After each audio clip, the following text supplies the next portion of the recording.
Hello everyone, hope you're doing well. We are back on the good old dev server for Update Spearhead, and it is time to have a look at a new vehicle coming in for America. It's a familiar face with a few separate upgrades, which will, I'm sure, make a lot of people happy.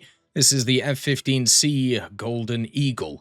It's basically an upgrade package that is designed for the F-15 to bring it into the future, to not just modernize it, but also mean that it will stay in service for many years to come. The F-15 obviously being one of the most efficient and best fighters that the Americans have ever produced, it isn't really a surprise that they want to continue its service life even when they have many new toys to play. So let's have a look at some of the new features that are on the F-15C, which aren't on some of the other F-15s in the tech tree. If you want to know where the F-15C is, it's, guess what, after the other F-15C, the MSIP-2, and joins the line of F-15s that are over here. The only one that's different is, of course, the Strike Eagle, which is sat over here. And the reason why it's sat here and also at 14.3 is because of upgrades that have made it a little bit better than its counterparts. The major upgrade is the radar. It has an AN APG-63V3 radar. This is a TWS ESA radar and has access to a lot of very, very powerful factors. You have the DL targets 8, which is really nice, and then also everything else you would ever want, including a GMTI on it for those ground hits. So basically, it has one of the most powerful radars in the game, which means that it can take some of the most powerful weaponry in the game and make sure it gets on target. In terms of the pilot, it has access to everything else that you would want, CCIPs, CCRPs, and EEGS. You would also want a really good RWR, and guess what? The AN ALR56C is a very good RWR on top of all that too. You also have access to the 20mm M61A1, which is pretty much standard on all American planes at this point. And then you have the Pratt & Whitney F100 PW220 engines, which are not really upgraded over the others, because guess what? They don't really need to be. So this vehicle has access to a very, very good radar and also some extra weapon systems too that you can see here. So one of the cool things as well about the vehicle is it actually has conformal fuel tanks. So just to kind of show you what that means, you can actually add these fuel tanks to the vehicle, and you can actually add weaponry on top of it. So you can actually add bombs to them, and it looks actually really cool. But then also, if you want to actually add good old AMRAAMs to them too, you can do that as well. So that means that you can have this really cool setup where you put the AMRAAMs on them, and that means that you can carry, guess what, 8 of them in general. So you can either bring 8 AMRAAMs, or you can switch some out for access to some IR missiles, such as the AIM-9Ms, which it has. And then also you have a bunch of secondary ground ordnance too that you can bring along as well. If you like the semi-active stuff, you can also bring some AIM-7Ms if you want, but I'm sure most people are just going to go for the AIM-120C5s, because why wouldn't you on this type of vehicle? Being able to take 8 AMRAAMs is incredibly powerful, and then if you match it with the radar, it just adds an extra level to it, which makes it really, really good. Then for ground, you have the drag bombs, dumb bombs, incendiaries. You have the big old GBU-8s, which you can bring in.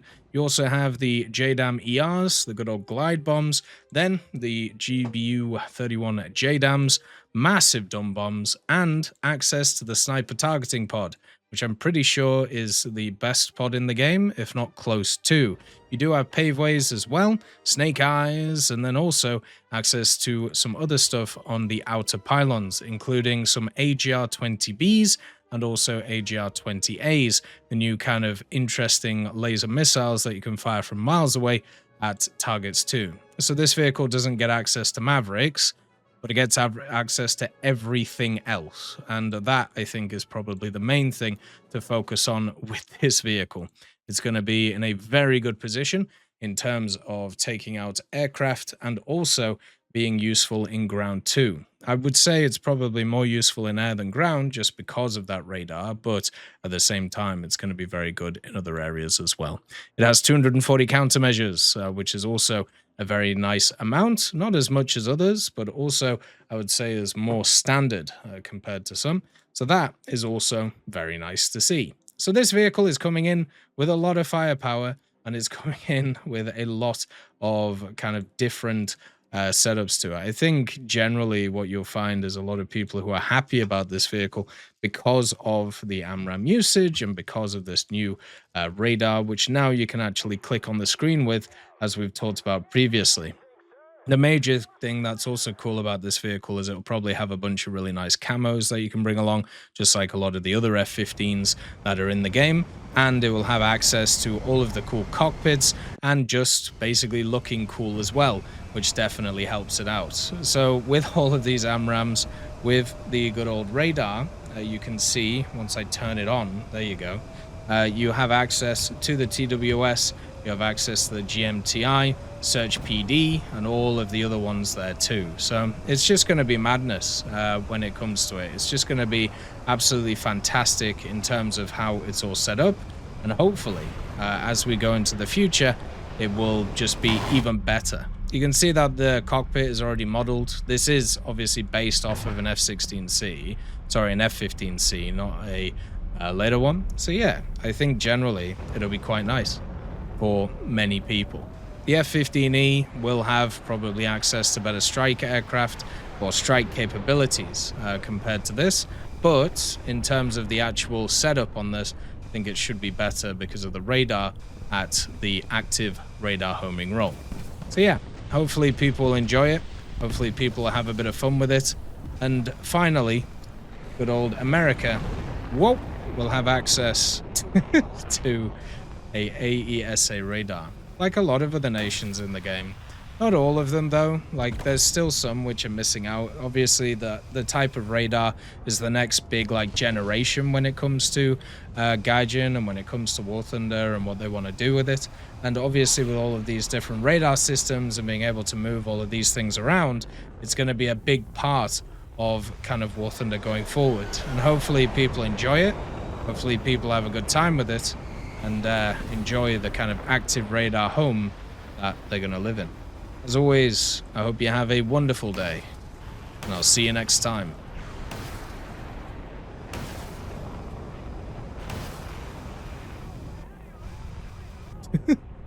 I'd just like to thank GMG Smiley, CD Beans, Chieftain Mike, EMN3 Galaxy, Tulio Pontecorvo, Brendan Quinn, Carrion Crow, Gus Irenicus, Pyman, Wartinder, Teddy, Daniel Stanton, Martinez, B. Young, Ozzy Panzer, Alan Hacker, Liam Shear, Opium Prime, Lafouche, Sem, Aslan, Uncle Bean, and Derek R. for supporting the channel.